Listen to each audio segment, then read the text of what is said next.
Hey, how's it going, guys? Assad here, and in this tutorial I'm gonna talking about the JSON.stringify method. So if you had a JSON object, it gonna convert into string, so you can use it and place it anywhere you want.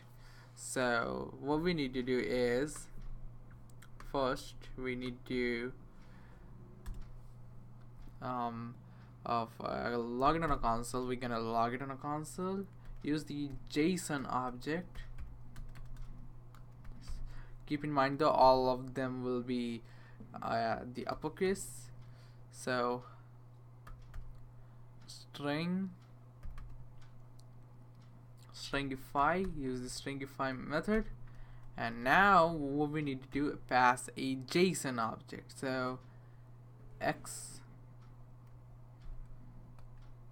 equals the 5 comma y and 6, and when we're done with that, it's gonna give you a string version of that. So this is what it does.